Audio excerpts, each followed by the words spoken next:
우리는 살아가면서 겉모습만으로 누군가를 판단하고 그로 인해 난처한 상황에 처했던 경험이 한 번쯤은 있을 겁니다.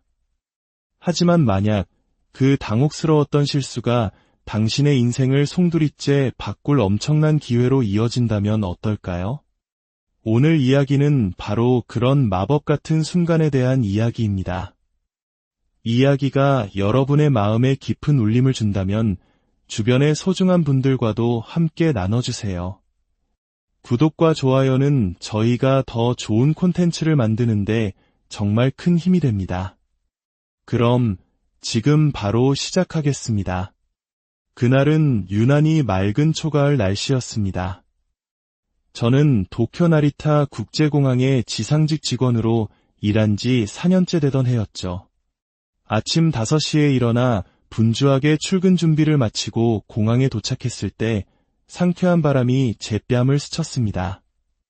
이런 날은 승객들의 기분도 좋아서 보통 때보다 업무가 한결 수월하곤 했습니다. 제가 맡은 업무는 서울행 비행기의 1등석 탑승 게이트에서 승객들의 탑승권을 확인하고 안내하는 일이었습니다. 저희 항공사는 최상의 서비스로 명성이 높았기에 특히 VVIP 고객 응대에는 더욱 세심한 주의를 기울여야 했습니다. 동료 미카가 오늘은 특별한 승객 명단에 없으니 좀 여유롭겠네라며 웃었습니다. 저 역시 고개를 끄덕이며 평온한 오후를 기대했죠. 하지만 그 평온함은 오래가지 않았습니다. 저 멀리서 한 남자가 빠른 걸음으로 1등석 라운지 쪽으로 다가오고 있었습니다. 그의 옷차림은 누가 봐도 1등석 승객과는 거리가 멀었습니다.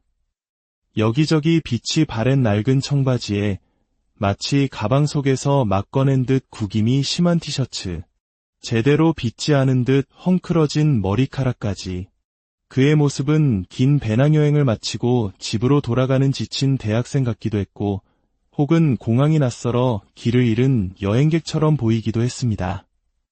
보통 저희가 마주하는 1등석 승객들은 잘 다려진 정장을 입거나 최소한 깔끔하고 고급스러운 옷차림을 하고 있었기에 저는 그가 당연히 길을 잘못 들었다고 생각했습니다. 이런 일은 공항에서 흔히 있는 일이었죠. 저는 가장 정중하고 부드러운 목소리로 그에게 다가가 말했습니다. 손님, 죄송합니다만 일반석 탑승구는 저쪽 방향입니다. 그는 잠시 걸음을 멈추고 저를 바라보았습니다. 무언가 말하려는 듯 입을 열었지만 이내 따뜻한 미소를 지어 보일 뿐이었습니다. 그리고는 잠자코 주머니에서 탑승권 한 장을 꺼내 제게 건넸습니다. 1등석입니다. 유창한 일본어였습니다. 그의 발음은 아주 자연스러워서 오랫동안 일본에서 생활한 사람이거나 혹은 언어에 상당한 재능이 있는 사람처럼 들렸습니다. 저는 반신반의하며 탑승권을 확인했습니다. 제 눈을 의심하지 않을 수 없었습니다. 탑승권에는 선명하게 서울행 K719편 1등석 3A라고 적혀 있었습니다. 그는 정말로 1등석 승객이었습니다. 하지만 제 머릿속은 온갖 의심으로 가득 찼습니다. 다른 사람의 탑승권을 잘못 가져온 것은 아닐까? 아니면 마일리지로 운 좋게 좌석을 업그레이드한 일반 여행객일까? 저는 규정대로 행동해야 했습니다. 죄송하지만 신분증도 함께 확인해도 되겠습니까? 그 남자의 표정이 순간 미세하게 변하는 것을 느꼈습니다. 놀란 것 같기도 했지만 그는 곧 모든 것을 이해한다는 듯한 표정으로 순순히 여권을 꺼내 보여주었습니다. 여권에 적힌 이름은 김정훈. 국적은 대한민국. 1967년생. 58배 나이였지만 겉모습은 50대 초반으로 보일 만큼 젊어 보였습니다. 탑승권의 정보와 모든 것이 일치했습니다. 법적으로는 아무런 문제가 없었습니다. 하지만 제 마음속의 편견은 쉽게 사라지지 않았습니다. 혹시 좌석을 현장에서 변경하신 건가요? 보통 저희 항공사 1등석은 사전 예약으로 모두 마감되는 편이라서요. 저는 최대한 공손하게 혹시 모를 시스템 오류는 아닌지 재차 확인하려 했습니다. 그 남자는 여전히 온화한 미소를 띤 채 고개를 살짝 기울였습니다. 그의 눈에는 마치 이 상황이 꽤 재미있다는 듯한 여유마저 어려 있었습니다. 아니요, 처음부터 1등석으로 예약했습니다. 걱정 마세요. 그의 목소리는 참으로 차분하고 부드러웠습니다. 조금도 화가 나거나 불쾌한 기색이 없었죠. 바로 그때였습니다. 저 멀리서 누군가 허억 거친 숨을 몰아쉬며 이쪽으로 다급하게 달려오는 것이 보였습니다. 저희 항공사 한국지사의 박상우 매니저였습니다. 평소 나리타 공항에는 잘 오지 않는 그가 땀을 뻘뻘 흘리며 뛰어오는 모습은 무언가 심상치 않은 일이 벌어지고 있다는 신호였습니다. 박 매니저는 그 남자를 보자마자 허리를 90도로 숙이며 외쳤습니다. 아, 김 회장님, 정말 죄송합니다. 마중 나왔어야 했는데 제가 그만 늦었습니다. 회장님? 그 단어를 듣는 순간 제 머릿속은 하얗게 비는 듯했습니다. 심장이 쿵 하고 바닥으로 떨어지는 기분이었습니다. 평소 경제 뉴스에 관심이 많았던 저는 한국의 주요 기업인들에 대해 어느 정도 알고 있었습니다. 그리고 김정훈이라는 이름과 회장님이라는 호칭이 합쳐지는 순간 퍼즐 조각이 맞춰졌습니다. 세계적인 전자기업 태양전자, 연간 매출이 200조 원이 넘고 수십만 명의 직원을 거느린 대한민국 재계서열 최상위 그룹의 총수. 언론을 통해 간간히 접했던 그의 얼굴이 눈앞의 수수한 남자와 겹쳐졌습니다. 박 매니저는 당황한 저를 보며 다급하게 일본어로 설명했습니다. 이분은 대한민국 최대 기업인 태양전자의 김정훈 회장님이십니다.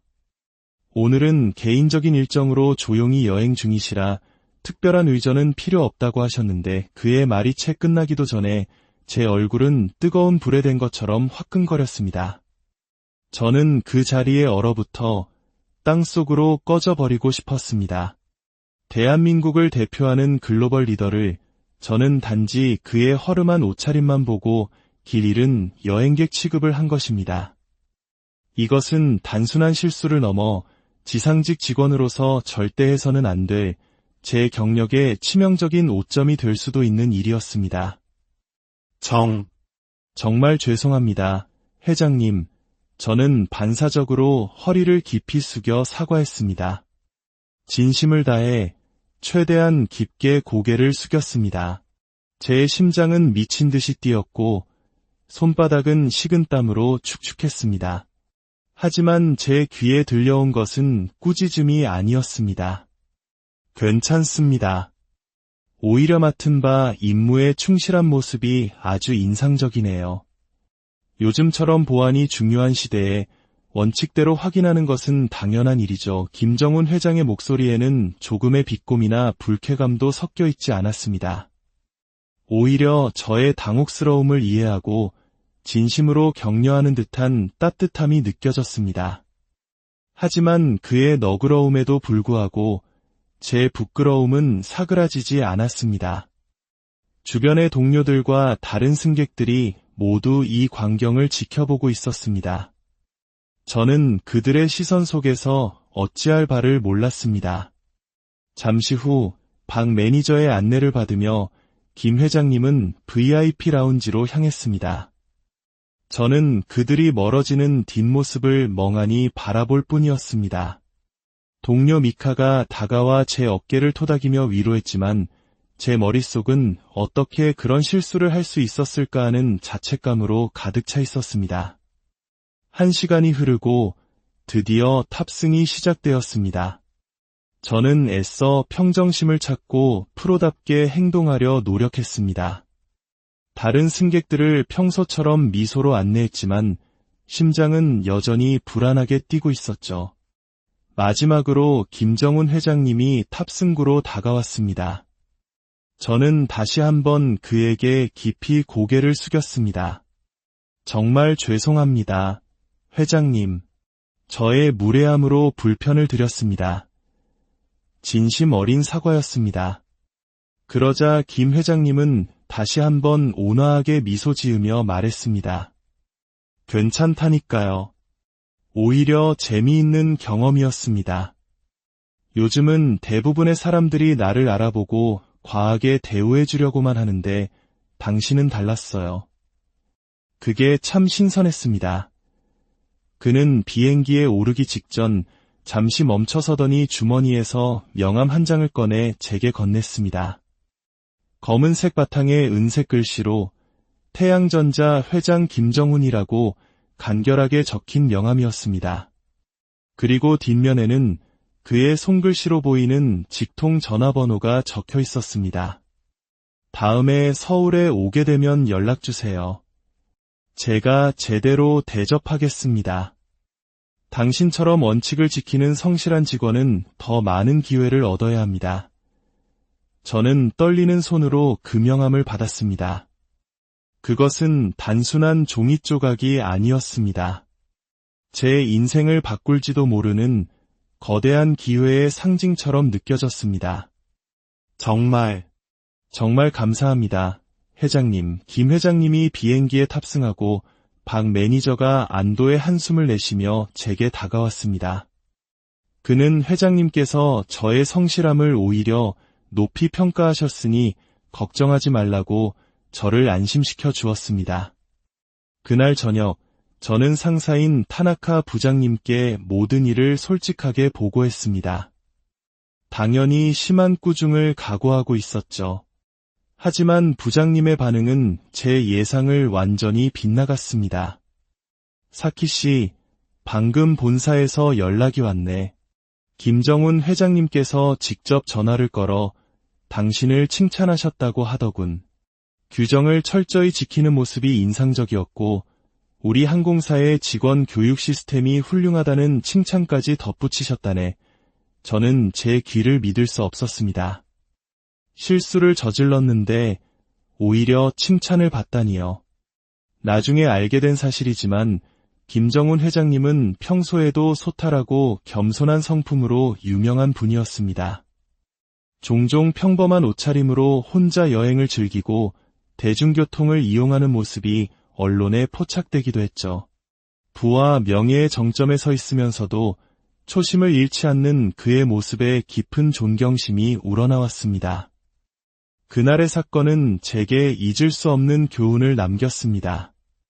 겉모습으로 사람을 판단해서는 안 된다는 것, 그리고 진정한 리더십은 화려함이 아닌 인품에서 나온다는 사실을 말입니다. 그렇게 6개월의 시간이 흘렀습니다.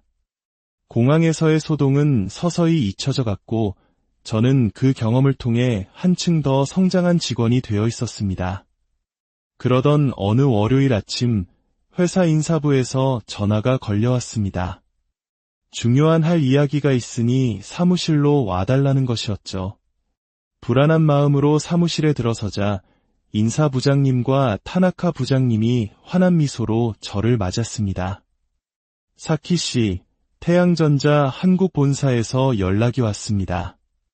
VIP 서비스팀에서 당신을 면접 보고 싶다는군요. 김정훈 회장님께서 직접 추천하셨다고 합니다. 저는 그 자리에서 얼어붙었습니다. 꿈을 꾸고 있는 것만 같았습니다. 제가 저지른 실수가 제 인생에 상상도 못할 새로운 문을 열어준 것입니다. 일주일 후 저는 서울행 비행기에 몸을 실었습니다. 서울 강남에 위치한 태양전자 본사는 그 이용만으로도 저를 압도했습니다. 떨리는 마음으로 면접에 임했고 저는 김 회장님과의 에피소드를 솔직하게 이야기하며 그 경험을 통해 무엇을 배웠는지 설명했습니다. 면접이 끝날 무렵 놀랍게도 김정훈 회장님이 직접 면접실로 들어왔습니다. 깔끔한 정장을 입은 그의 모습은 공항에서와는 사뭇 달랐지만 따뜻한 눈빛과 미소는 여전했습니다. 기회는 준비된 자에게 주어지는 법입니다. 그날 당신이 보여준 프로다운 태도가 인상 깊었어요.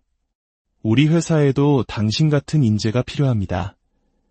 면접 결과 저는 태양전자 본사 VIP 서비스 팀에 최종 합격했습니다.